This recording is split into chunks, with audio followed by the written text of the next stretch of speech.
This is a great honor for every fan of the Dallas Cowboys. I'm honored to be in the NFL.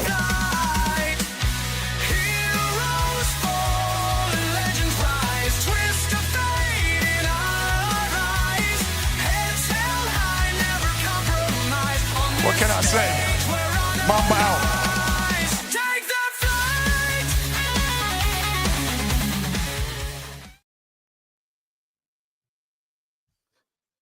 Well, good evening, everybody. It's your boy Jay McLovin with Tony Gonzalez and his son Gonzo.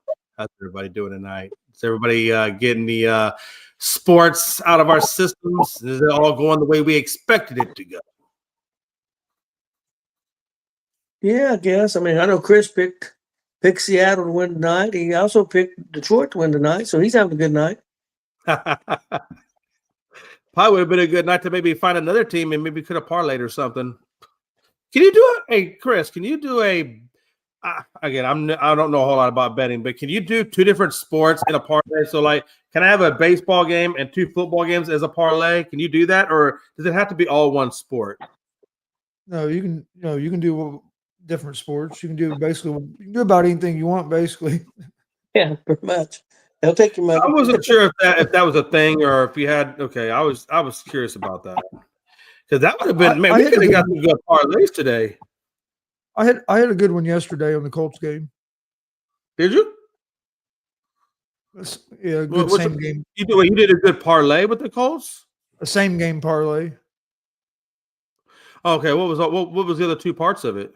I had the Colts money line, Jonathan Taylor to get 2 touchdowns. Okay. And Tyler Warren to get a touchdown. And I won $250 on a $10 bet. Hell yeah. Let's see how many. Let's see. Okay, carry the 4, double the 7. That's about 8 ounces of marijuana I could have bought in Michigan with that. Damn. Again, I said Michigan because it's legal there, so I can say what I want to say. But no, it hit a decent one. But I wish I'd have took Jonathan Taylor for 3 touchdowns because that'd have been a nice payday. Yeah, I know somebody. I know somebody that's hit in the last 6 weeks has hit like 3 parlays. 2 of them, really, $900 a piece, and I think the other one was over $500. And I don't think Chris, what was the bets? Maybe $10 a piece. Yep. I think $10. He got like $2,200 off that. Yeah, in the last 6 weeks, he said, I know at least 3 parlays. He may hit more than that. He had another one yesterday for about $350. Did he? Okay. Now that's making is he like a professional? Is he like a professional bettor? Is that how he does so well? He's just on a hot streak right now. Last couple of weeks. Man, that's a hell of a good hot streak. And he don't bet very often. He bets like $5-10 on at a time on these parlays, and he's been hitting. And it's usually kind of like Chris did. He picks games every now and then, but it's usually more players, right? He usually picks touchdown scorers. Yeah. Okay. Yeah. No, that's pretty. Hell, good for him. Damn. So tonight, right now, we'll start off with the Lions and Buccaneers game. Currently, it's 24-9. 2 minutes left to go in the fourth. Detroit's got the ball, and so I would imagine they'll probably just kill the clock. The big thing I took away from tonight's game was Mike Evans is hurt again. I'm sure y'all saw that. He got carted off. I don't know how serious that is, but it's never good when you're carted off. So now, they're most likely going to lose this. Well, they are going to lose. They're going to lose this game tonight. And then I don't know who they played next, but they're going to be behind the 8 ball again. Now, they did get Ibuka back, and he seemed to be okay. So that is one guy, but they still don't have Bucky Irving. They still don't have Godwin or Evans. They're dropping over there. Well, they've played most of the season. They started the season without Evans or Goodwin, I think, and they did okay. Ibuka really stepped up. They need him healthy as he can be. I think as long as they got him, I think they might be all right for a couple games. But yeah, it's. I wonder if they might be interested in Tyler Lockett. Hey, no, seriously, because that's just about how depleted they are. And Baker could do well with Tyler Lockett. I mean, that would probably be your slant guy or whatever, and then go that route. And I don't know if Ibuka, I don't know, is he a slant? Is he slant or not a slant, but is he a slot or is he a wide or does he do the deep routes? He can play anywhere, but He could do either. So Lockett could probably do the slot and he could do the deep route then. But I mean, they could make that work, is what I'm getting at. I mean, with Otten over there tight end, Rashid White as their running back. I mean, they could probably do a makeshift with that. I think until they get their other stars back. I would think. Some people because it's been rough. It's been rough today for them. Yeah. I will tell you this. I felt like the defense for them really kind of dropped the ball a little bit on the run side. Jahmyr Gibbs has been running all over them. Now, he did get a couple in the flat that he just went downtown with. Not all the way to touchdown, but he got a good 20 yards plus on it. But I don't know how much of the game you watched, but they were giving holes. I mean, there were holes for this man to run through, like big holes for him to run through. He's been getting, I don't know his actual total. Matter of fact, he's running right now. He's getting ready to score, it looks like, unless that's the replay I'm watching. No, I think that's a highlight. I apologize. But, I mean, he's had a big day, and their defense has not been able. So it's not only the fact that they were underscored, but they really did not show defensively, or have not shown up defensively in this game. Yeah, Detroit. So Jahmyr Gibbs has 20 touches, 218 scrimmage yards, and 2 touchdowns. Like they had no answer for him at all today. And Todd Bowles is a defensive guy. That's his sticking point. His defense. I don't understand why they were giving up so. I can get you on the offensive side, but why are they not stopping the run? And they were running like this from the get-go. I think Tampa's weakness is their defense. I mean, they've got a good offense. But that's my question about Tampa Bay making any kind of run is their defense. And Detroit, when they're on, offensively, when they're on, they're hard to stop for any team. Now they haven't been on all year, every game, but when they're on, they're a very tough team to handle. Seattle has scored the first touchdown in that game against Houston. They're up 7-0. Charbonnet just got a touchdown. Did he? Well, I didn't want to hear that. Damn it, Charbonnet. I got Kenneth Walker the third. Kenny. It's so hard to just score points. But yeah, so Detroit is going to get that, or is going to get that win. Now, like you said, we got the Seattle-Houston game. I actually got Seattle. I'm playing Seattle's defense this week, but we'll see how that works out. I think whoever's in that.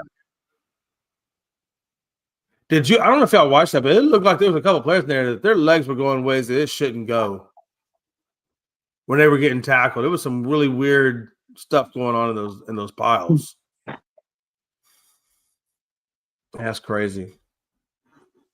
So anyway, now, also the other game we had was the Cardinals.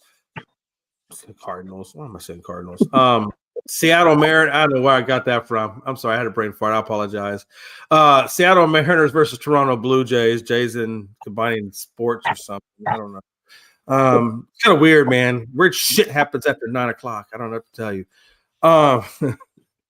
No, but I think. Correct me if I'm wrong, Chris. I'm just looking at the score now. I think they're up 3-1 right now. Correct? Yes, 3-1, middle of the 7th. Yeah. I don't know, man. I know we talked about this in the pre-show. I really thought, that Toronto was going to come out a little bit better, faster than what they have. They have not. Kirby, I think Kirby was on the one that's on the mound tonight. He's done a good job.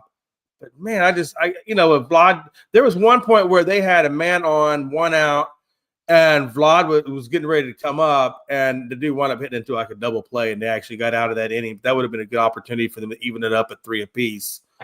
But I don't know. What do you think so far about this game, Chris? Have you watched? I don't know how much I've watched of it with the football on. It's one about what I was expecting so far. It's why I think Seattle would be a tougher matchup for the Dodgers. Seattle, to me, has a better pitching staff, and then Seattle's been able to get some offense going tonight. And their pitching staff has been able to hold Toronto's bats tonight. It seemed like it's been like every other game, and for some reason, the road team has won. Like I said, won more games in this series than the home team for some reason. So, but that's why I really like Seattle's chances. And so far, it's still a long way to go. They still got 9 outs you got to get. So, Hey, still a do long either way one to of, go. do either one of you guys know, is the World Series the same as these playoff series where it's 2-3-2, or is it 2-2-1-1-1? I would imagine it'd be 2-3-1-1-1 because that even in the 5, isn't that what it is? I think it's Well, it's 2-2-1 or something. no, in this it's two. In this series, it was 2-3-2. The home team Okay, started that's right. played Yeah, the first two. The road team got 3, and then the home team. That's the way it was in this series now. But I didn't know if it was going to be 2-2-1-1-1. I don't know why they. I mean, I think it should be. I never really liked the 2-3-2, but if you're going to use it for the National League and the American League, I think you should use it for the World Series too. Oh, I totally get that, and not only that, but it would make it for less travel that they'd have travel time, right? And also, you could have back-to-back games instead of having to spread them out. So that way, you'd only have 2 off days. If the Which I series think starts, that would be perfect. if the series starts Friday and Saturday, and it'll be off Sunday. It's the same. It's the same as the championship series. It's the 2-3-2. Oh, it is 2-3-2. Okay. Yeah, same as the championship series. Yeah.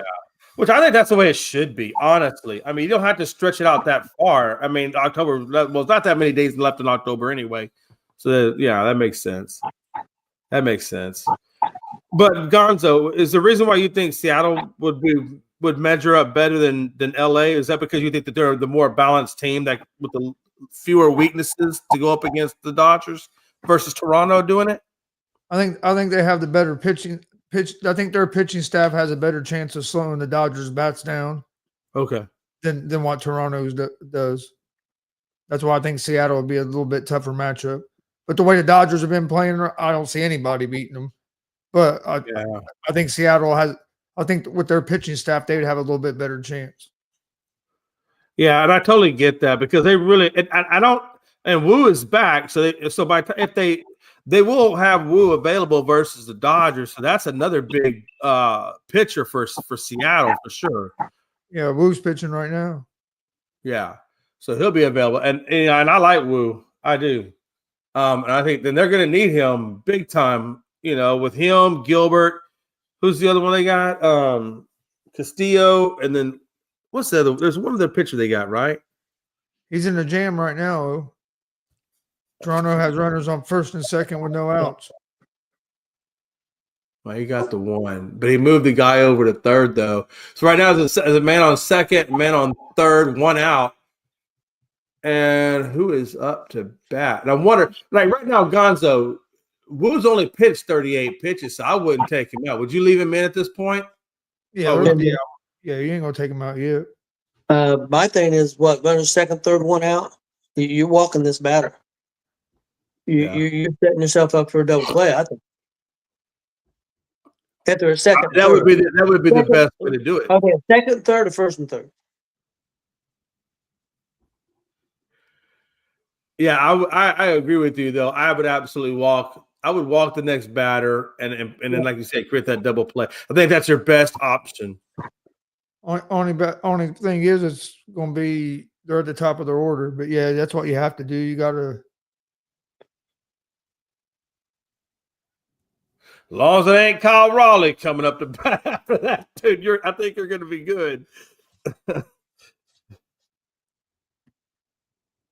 Oh, but that's Toronto. Blatt, I mean, so okay, so the top of the order for Toronto's coming up. Yeah, that's what I'm saying. I would walk Springer. I'd walk Springer and pitch to the next guy. Try to get a double play ball. Yeah, because Vlad's probably hitting around what 3 or 4. He's probably hitting 4, right? Vlad Jr. We're taking Wu out, but yeah, because if you don't walk him, you got to hope you get it. You basically got to strike Springer out. Yeah.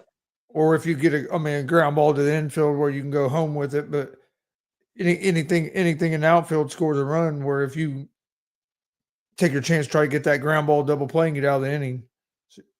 Be easier to try So to far, get. Springer's juice 0 for 2 right now. Springer's 0 for 2, and Luke's is 0 for 3. So then they haven't exactly been hot today. Yeah, I'm walking them and getting that force out in play. That's Because what I then would it do. gives you have out anywhere. You can go home with it. I mean, there's so many different ways you can. Yeah, we're definitely giving them the most options, but you got to make sure it's a ground ball. The last thing you want to do is pop it up, pop it deep or whatever. So, all right, so that's where we are in Seattle, and then let's see. There's one other thing I want to talk about real quick. Let me go back with this one. Oh, right now Seattle's up 7-0. As we said earlier, Charbonnet got the score. Okay, that's what I want. So let me ask you that. Okay, so defensive end Brandon Graham inks. He comes out of retirement, inks a deal, comes back to the Eagles to help that pass rush out. I just want to get you guys' thoughts. How much of a guy coming out of retirement? Obviously, he's been on the shelf for a little bit. I'm sure he's working out, but game time, he's not really been on the. He hasn't had a lot with that. So, what do you think, or do you think he would be of a benefit coming out of retirement and back onto the Eagles? Would that be a big benefit for them?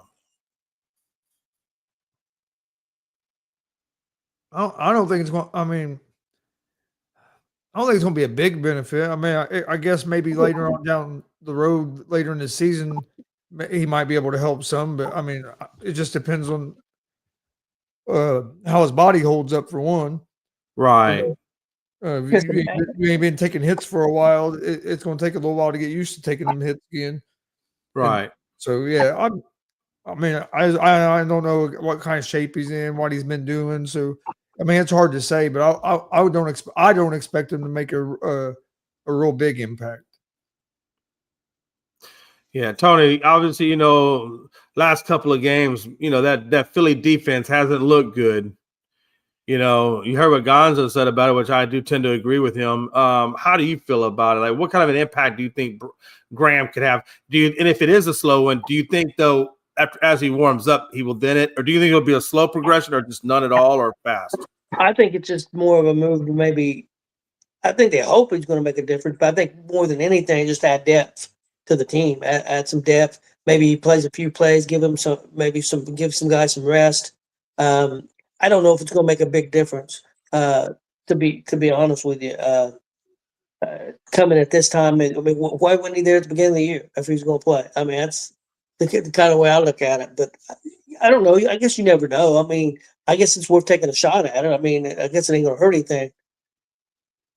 So yeah, this obviously Zadarius Smith retired last week from football. So I think that's one of the reasons why Brandon Ingram said he wanted to come back, was to give the Eagles a difference maker. Blue Jays are in the lead. Yes, they are 4-3. Oh, and I missed it. He hit a 3-run homer. Wow. What'd they do? Springer hit a 3-run homer. They didn't walk Springer? They didn't walk him. He hit a 3-run home run. Ain't no way I wouldn't have walked him. Gonzo, why don't they listen to us? Why don't they listen to us, Gonzo? If they'd listen to us, they wouldn't be losing right now. Bastards. Sometimes they need to be replaced. But yeah, I'm curious to see what the one thing I do think that I think he's going to be a big thing for that defense is leadership. I think he's going to bring that leadership to that defense because they lost a lot of leadership, last year when they let go of a lot of players, especially Sweat, when they let go of Sweat. So I think the biggest thing I want to see out of him is how he is as a leader, like when he comes back, and what kind of an impact he'll have with his leadership side of it, Yeah. We'll see. Think what was one other thing I wanted to talk about real quick. There we go. So obviously, the last two things I want to talk about real quick. Tyler Lockett, as you know, got released by the Titans today. Was that do you think that is a sign of them throwing in the towel and just trying to restart over, or do you think that he just didn't have enough to offer them? I mean, why would you, when a team is kind of struggling, why would you want to get rid of the veterans that you have? He didn't want to be there. Okay. He wanted out. He asked for his release, and I think they figured, look, man, if this dude heart ain't in it, we're not going anywhere anyways. Just give him his release and let him, do whatever he wants to do. Some people, I just brought up earlier about maybe Tampa Bay, but I've heard rumors that he's going to go to the Raiders. So I don't know. Yeah, I mean, I get that. We did talk about that, and you did bring that up, that he asked for it. And I guess, that's good on them as an organization. If they know they're not going anywhere and a veteran wants out, so he can try to, you can try to get a ring before he retires or whatever. I get that. I don't know why you want to go to the Raiders, but I get it. I don't think the Raiders. He wants to go to the Raiders, be back with Pete Carroll. Oh, is that? Yeah, and Geno Smith. Yeah, I can understand that. Let me ask you this: do you guys think Pete Carroll is anywhere near on the hot seat, or do you think he's okay? I think he's okay. I think he's okay this year. Okay. Do you think Pete Carroll is washed up, or do you still think he has what it takes to get back to the top? Yeah, I don't think he's washed up. I think right now they got a quarterback that's not playing well, and the offensive line that's not very good. Okay. Yeah. I think it's their biggest issue. Yeah, I tend to agree. I think, and I think a lot of the reason the quarterback's lost confidence is because of his offensive line. I think if his offensive line was protecting him, I think he'd feel more comfortable. I mean, he's proved he could play. He played well for Seattle and Pete Carroll for the last, few years. And you stay with Pete Carroll. The only thing that's changed is the talent around him. You don't have near and that's the other thing. Don't have near the talent with the Rams. I mean, he's got a decent young running back, but receiver wise, it's not what he had in Seattle with Metcalf and Lockett and some of the other guys. They just don't have the talent. I always think when you take over a team that's been struggling for a while, it usually takes about 3 to 4 years to really build a team around the system you're wanting to run. And I think to your point, like you said, they don't have that high quality wide receiver. They got a great tight end. They got a really great young rookie stud and Genty.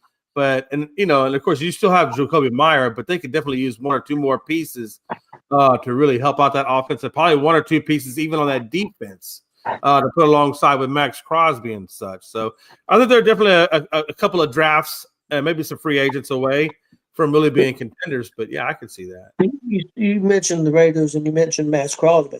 There's been some rumors going around that Max Crosby was going to be dealt, and one of the teams that's been mentioned has been the Indianapolis Colts. Wow, what do you guys do with the Max Crosby? The thing of it is, I think it was Adam Scheffler today said that he wouldn't be shocked. He said the only thing is Colts usually, as a team, usually don't make moves like that. I'm not saying that they couldn't change. They said normally they don't make moves like that. So I wonder now that the daughters are in the helm if that's going to change. I mean, Chris, what do you think? Do you think Crosby would make an immediate big impact for the Colts? Oh yeah, he would help. I mean, you add him, and you already got DeForest Buckner that's having a good year, and Grover Stewart in the middle. Yeah, it would definitely help. Definitely help our pass rush a lot. Yeah, like a whole lot. And he's a high energy guy, and I think a lot of people need a high energy, like Ray Lewis or Suggs or whatever type of guy, which I think that would be huge for your defense.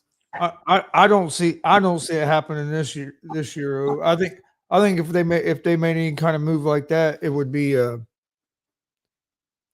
they'd be trying to get help cornerback help, secondary help, because we're thin there right now with injuries. So to me, if he was going to try to make some kind of move at the trade deadline, that's what you would be more apt to get. But you never know. What up, guys? Hey, what up, Big Glenn? Could be better. Jameson Williams fucking jacked it all up tonight. That fucker all need 2 dang points, and he can't do shit tonight. So it sounds to me like you're a little sad right now. Oh yeah, I'm like, this dude has got at least 2 points all season. He doesn't need to get 2 points tonight. I would have beat freaking Dustin's ass. But instead, you lost. Yeah, absolutely. But I tell you You what, lost. I ain't listening to Sunday though. Seattle scored again. Not surprised. Yeah, Seattle did. So now it's tied up at 4. No. Football. Oh man. Your mind's all baseball, Jay. It's all right. No, but it's weird when you got like 2 Seattle teams playing at the same time. You're like, man, okay, I chose the wrong sport. My bad. Yeah. Hey, you know, both have a somewhat of a good night. I haven't checked on the MLB yet. Oh man. Who got the touchdown for the Seahawks? I couldn't tell. I know he got a penalty on him. I didn't know. I thought you could celebrate. All he did was dunk it over the goal post, and they give him. You can celebrate, but you can't dunk on the goalpost. That's a penalty. Well, he got a penalty. They still got got a penalty. They still got I'm about to find this out for you, Gonzo. Zach Charbonnet. Damn it! No, Yeah, this pisses me off, man. Stop using Charbonnet. It wasn't Oh, Charbonnet. wait.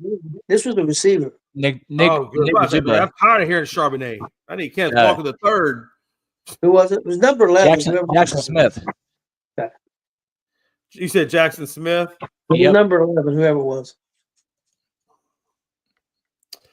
Man, Nico Collins hasn't even gotten a reception yet for Houston. This is not looking good, man.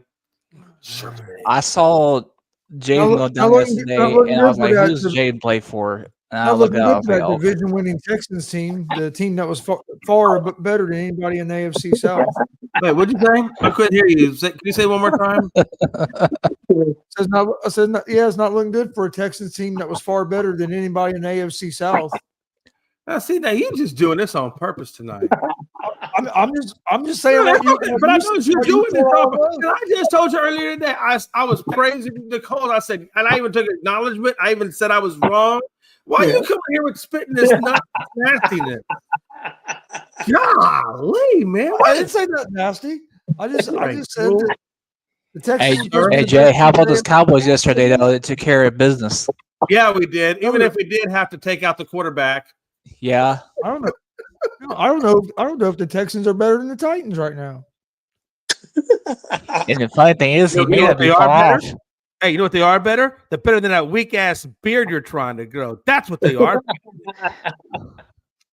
Yeah. Oh, yeah. I remember when you used to have a beard and you used to look cool and stuff, and then you went and did that. I don't know what that is, but whatever. Yeah, that beer was looking epic, like freaking the guys from ZZ Top.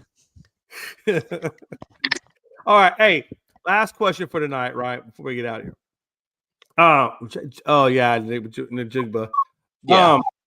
So Lamar Jackson is expected to be back after the bye week. I didn't get a chance to look, but I believe, correct me if I'm wrong, they're 2-5 or something along those lines, if I'm not mistaken. I want to say they're 2-5. Let me. Who's 2-5? I believe I said the Ravens. I'm not the Ravens. Yeah, the Ravens are 2-5. I believe. Am I right?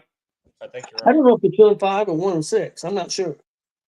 Oh, I'm pulling that up right now because if he comes back, I guess my question is to you guys: if he comes back after the bye week and can resurrect this program, do you think that they're still in it, or do you think that that it's just too much right now that they're too many games they're down by to get back into it? The door is cracked. There's enough room open for them to get back into it, but they're going to have to rattle off a bunch of wins in a row to get back into it. Yeah, you're right. They're 1-5, and then Pittsburgh's 4-2. So, yeah, I mean, I don't think they got much of a chance. Yeah, the door's cracked, Tony, but not very much. I don't think Pittsburgh would really have to start losing a bunch of games for them to get back in it. And then you got Cincinnati, who's got a better record than even Cleveland's got a better record. I have more faith in Cincinnati than I do probably Cleveland, and I'm not sure I got faith in Cincinnati either. But it's just, I mean, I think Cincinnati's what 3-3. Yeah, what a damn shame, Frankie. Woo, yeah. blah blah blah. Back to shoot 3 feet isn't happening. Yeah. year. Hey, I'm starting to figure it out now, Frankie. This is when I start getting rolling. So Wow. Yeah, I didn't get the breaking news, Frankie. Put it in the chat or just come on the show and tell us the breaking news because I didn't get the breaking news. But yeah, so again, Tony, they're 1-5. Pitt is at the top at 4-2. I mean, they definitely can get back into it. It's just, how, is it going to be an easy transition to get back into it, or do you think they're going to struggle to try to get back into it? I personally, I mean, he's not back yet, and I don't think they can get back in. That's just my opinion. Diego Collins got a catch, but a flag on both teams. But I saw Jay's fantasy points. Yeah, man, I didn't want to put that up there. Thank you for reading it. Merry Christmas. Man, it's been a rough week for me, fantasy football wise. This has been a rough week. I mean, it's been ugly. Oh yeah. So Mike Evans suffered a broken collarbone. Oh shit! And is out for most of the year. Coach Todd Bowles announced absolutely brutal. So he done. And I don't know how long it's going to take before they can get Godwin back to give them some help. Opposite of who they got left? It's Egbuka. They still have him. So that's it. Egbuka. Am I saying his last name right? That's a weird last name, but I think I'm saying it right. But anyhow, so yeah, I think they can still get back into it. The Ravens. Oh, I don't know. I don't think so. They weren't winning games when they had Lamar Jackson because their defense can't stop nobody. So I don't. Yeah. Unless they get that defense fixed, it's not going to matter who their quarterback is. True. Hey, Glenn. You know what I was? Yeah. I'm gonna talk about one thing, but I know they talked about the Cowboys earlier. When I looked at Dak Prescott, I was telling them earlier, Dak Prescott is actually having if you look at his stats, he's having an MVP year. You know what I'm saying? Absolutely. He's right at 1,900 yards. I think he's got like 12 touches or something like that and 3 interceptions. I mean, he's not looking bad. No, not at all. He's definitely in the top 5 in that conversation. That's for damn sure. I think the MVP should be Jonathan Taylor. He won't get it because they don't give it to running backs. Yeah, and that sucks, Tony. Yeah, because you know how I feel about that because he's had a great year too. Daniel Jones should be in the conversation as well. Yeah, he should be in the conversation. I don't think he's. I mean, I don't know who's. I mean, I think he should be right up there at the top right now. Yeah, who are you gonna put ahead of him? Well, that's true. I mean, people was trying to say Baker Mayfield, but he didn't do shit tonight. I mean, but when you look at it, when you look at Dak, right? And believe me, I'm not saying Dak's elite. I'm not trying to go that route or anything near it. But what I do find it interestingly is if you look at just this is a regular season award, Dak Prescott really plays good in the regular season from a statistical standpoint, right? But when he gets to the postseason, that's just when he just poops the bed all the way around. And so I think a lot of times he don't get at least credit for how good he plays in the regular, but he definitely poops the bed, in the postseason. Not just poops the bed, he shits the bed. I mean, he does. I mean, no, seriously. Well, if you look at Dak Prescott's career as just a regular season quarterback, which is really what the MVP is for the regular season, saying great, he really does do good on that. I mean, he's very competitive with it. Well, let's say he keeps up the numbers, and I'm not mad. He's playing well. But if Dallas don't make the playoffs, how can you? Even if he has great numbers, I mean, I think that's got to have something to do. I mean, and usually they don't. That's such a hard thing to do, though, man. I mean, it's such a team sport to say one person or to hold it back. That's hard. That's hard. They usually don't give it to. What I'm saying is they usually don't give it to somebody that's not. Has some. I mean, let's say Dallas don't make the playoffs, even though let's say Dak throws 35 touchdowns and 4,000 yards, and statistically better than anybody else. Dallas don't make the playoff. I don't think they consider it. Yeah, I don't know the political side of that. If that's what they do or not. I can certainly see that being a plausible reason, though, for them doing that. I could see that. They ain't gonna give it to a quarterback that's on a losing team. That's why they didn't give it to Joe Burrow last year. You can make an argument Joe Burrow had the best season out of any quarterback last year, but he wasn't in the MVP conversation because the team was a loser. Yeah, That defense is which I think is a disservice though to the quarterback. It really is a disservice. And if the running back is the same thing, Jonathan Taylor or whatever, if they're doing that well. Outside of what I guess would be considered just a good statistical yard per carry average. If they're doing that well, but they're on a losing team, the running back should get it too. I don't mean, it could be whatever. I think Jonathan Taylor, whatever, I think Jonathan Taylor should be the favorite right now, but they give it to a quarterback. Jonathan Taylor's having the best year out of anybody right now. Last year, I thought Barkley should have got it. Yeah. They didn't get it. So No, they're going to give it to a quarterback, but yeah. I'm just Taylor's having a hell of a season. Did Barry Sanders ever get league MVP when he was playing? Did they award that to him? I know it's a quarterback award, but you would think if anybody would get that award, it would have been Barry Sanders if it was going to be a running back. This is Jonathan Taylor's numbers this year. 697 yards and 10 touchdowns and averaging 5.3 yards a carry. That's just his rushing numbers. That's not his including his receiving yards. Yeah. Just rushing, he has 10 touchdowns and almost 700 yards already. And he's averaging over 5 yards a carry. I think he's got at least a couple receiving touchdowns. I thought. Yeah. Yeah. Yeah, he does. I just gotta find him, but yeah, he's got off to a good start this season for sure.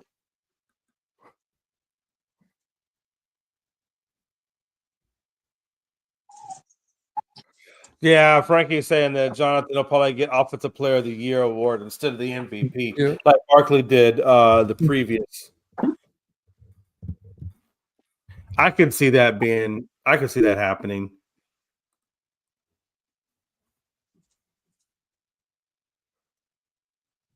Wow.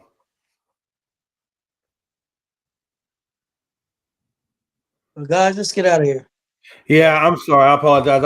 I was just waiting for that score to come up. So to give a score before we got out of here. So it's 4-3 Toronto in the 8th. Or now it looks like they're going into the 9th. But all right, if you've enjoyed tonight's content with Big Glenn, Gonzo, Big Tony, and myself, Jay McLovin, please give us a subscribe on our YouTube page at ESEN, Elite Sports and Entertainment Network, and Gonzo Sports Room, GSR, on their YouTube pages as well. Those subscribe buttons really do mean a lot. And check us out tomorrow on the afternoon show. And until next time, it's your boy Jay McLovin. We are out of here, my brothers.